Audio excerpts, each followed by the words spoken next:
Assalamualaikum warahmatullahi wabarakatuh. Kembali lagi bersama saya Ridwan Hasim di channel Pendidik Petualang. Di video kali ini saya akan kembali mengisi konten mengedukasi dan berkaitan dengan beberapa hal yang sedang viral belakangan ini ya, khususnya yang menimpa Ustadz Yusuf Mansur dan tentang isu investasi bodong ya dan sedekah yang memaksa. Nah, saya akan berbicara sebagai seorang pendidik, bukan sebagai seorang yang mendukung atau menolak ya. Jadi sekali lagi saya hanya membatasi diri saya untuk berbicara sejauh kemampuan saya dan pemahaman saya tidak akan keluar dari konteks tersebut. Pertama, karena saya adalah seorang pendidik dan saya rasa sekarang sudah luar biasa sekali perilaku provokatif sekarang di netizen kita luar biasa. Ini tidak bisa dibiarkan. Bagi saya ini bisa menjadi salah satu faktor disintegrasi, meskipun itu terlalu jauh ya, tapi ini bisa menjadi sumber-sumber disintegrasi atau perpecahan, minimalnya dalam suatu ekosistem itu sendiri ya. Katakanlah misalkan di Instagram atau Facebook, ataupun juga TikTok dan YouTube. Oke, kawan-kawan, Bapak Ibu sekalian, dan mahasiswa saya ingin menyampaikan bahwa ketika kita membaca sesuatu, ketika kita mendengarkan sesuatu, ketika kita menyimak sesuatu, kita harus melihat, membaca, mendengar, menyimak sesuatu itu harus secara lengkap, harus secara full. Kalau tidak, kita tidak bisa untuk bisa menyimpulkan. Kalau kita menyimpulkan sesuatu yang setengah-setengah, maka kesimpulan kita itu tidak sampai pada suatu kebenaran. Kalau kita ingin mendapatkan suatu kebenaran, maka kita harus mendapatkan sesuatu yang utuh, yang bulat, sehingga nanti kesimpulannya pun akan real. Saya analogikan seperti ini. Mohon maaf, ini saya menggunakan kamera depan, jadi mungkin tidak akan jelas ya. Tapi ini adalah kata Pantai Losari. Pantai Losari itu adalah salah satu pantai di Makassar ya, dan pantai yang sangat bagus. Tapi kalau kata ini kemudian dipotong menjadi ini ya, tengah-tengahnya saja, maka ini menjadi kata yang tidak enak untuk dipandang, tidak enak untuk didengar, dan tidak enak untuk dibaca. Nah, begitulah ketika kita melihat, mendengar, atau menyimak sesuatu info yang sifatnya setengah-setengah.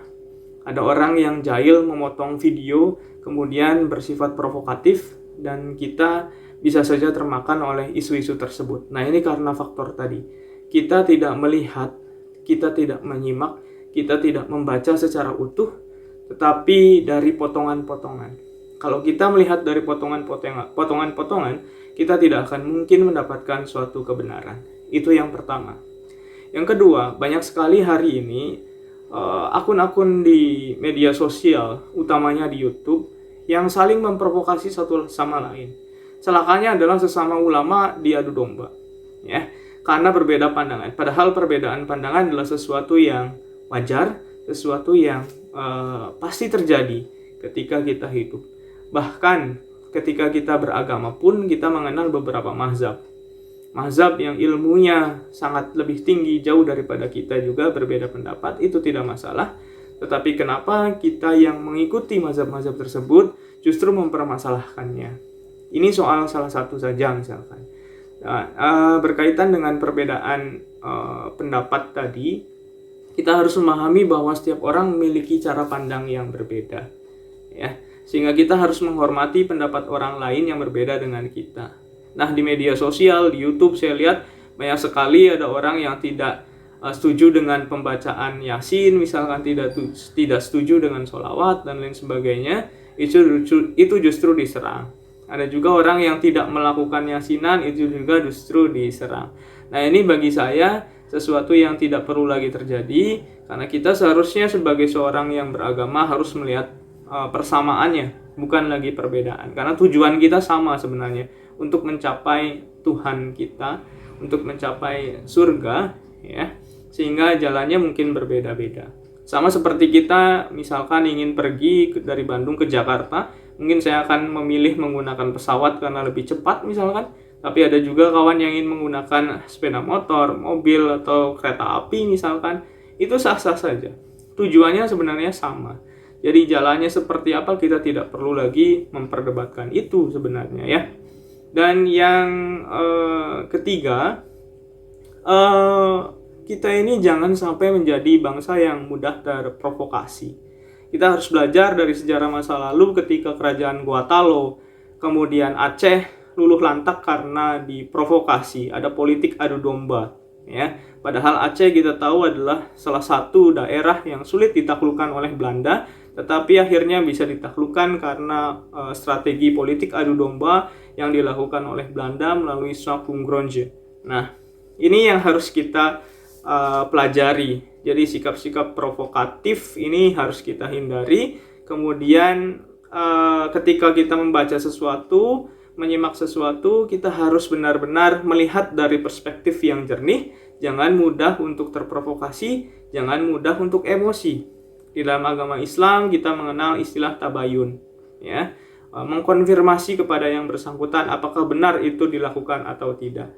Kemudian kita juga hidup di negara hukum, tentu kita harus bisa mentaati rambu-rambu hukum yang berlaku di negeri ini. Kalau ada sesuatu yang kita rasa tidak sesuai, maka kita bisa melaporkan kepada pihak yang berwajib atau berwenang. Nah, yang saya lihat beberapa hari belakangan ya, ada kecenderungan di mana naiknya stigma negatif di media sosial ketika kita tidak mengetahui akar permasalahannya. Maka yang keempat, jangan berbicara ketika kita tidak tahu. Jangan berkomentar ketika tidak tahu masalahnya apa, dan ketika kita tidak tahu bidang itu tentang apa, ya. Ketika kita menjadi seorang yang biasa saja di bidang ekonomi, kita tidak perlu membicarakan itu karena itu bukan sangkut pautnya dengan bidang kita, bidang keilmuan kita. Karena nanti justru akan semakin memanaskan suasana, ya. Nah, jadi berbicara proporsional saja. Ketika kita tidak tahu, tahan diri kita untuk berkomentar, apalagi berkomentar secara negatif, karena sekali lagi ini justru bisa memantik emosi netizen yang lain gitu ya untuk berkomentar yang serupa. Padahal kita harus menjaga tutur kita, sikap kita, perbuatan kita, apalagi sekarang ada undang-undang ITE ya. Nah, kita jangan sampai mudah untuk terpancing. Kalau misalkan ada sesuatu ya kita cari tahu dulu informasinya apakah benar atau tidak. Kemudian kalau ingin berkomentar secara bijak, jangan sembrono ya dalam tanda kutip, karena bagaimanapun juga kita hidup di negara hukum ya. Seorang yang merasa difitnah itu bisa melaporkan kita kapan saja semaunya.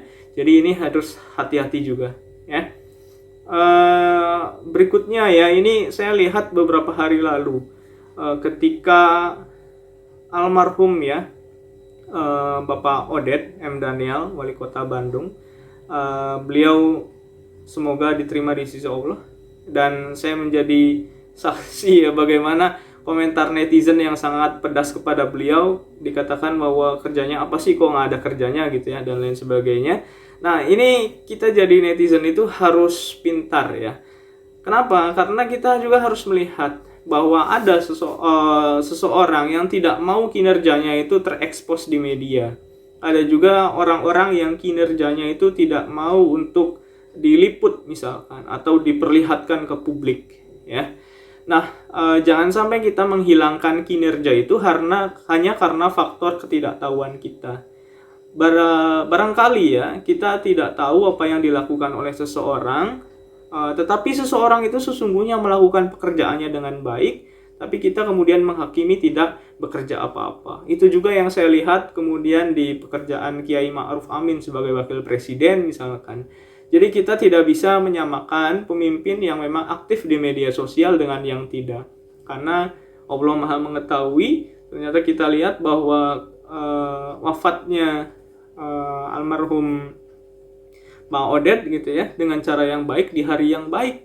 Ya, padahal sebelum-sebelumnya banyak sekali hujatan karena beliau dipandang oleh netizen tidak bekerja dengan baik gitu ya. Nah, barangkali itu adalah pahala yang mengalir ke beliau-beliau ini yang bermasalah tadi. Ada transferan dalam tanda kutip pahala. Nah, jangan sampai kita justru mentransfer pahala kita karena menggibah ya, memfitnah orang lain. pahala kita hilang, kemudian orang lain yang digibahi, yang difitnah oleh kita mendapatkan pahala dari kesabaran mereka. Nah, ini yang harus kita perhatikan bersama. Jadi sebenarnya kalau kita ingin mendapatkan hidup yang barokah, ya biasa-biasa saja.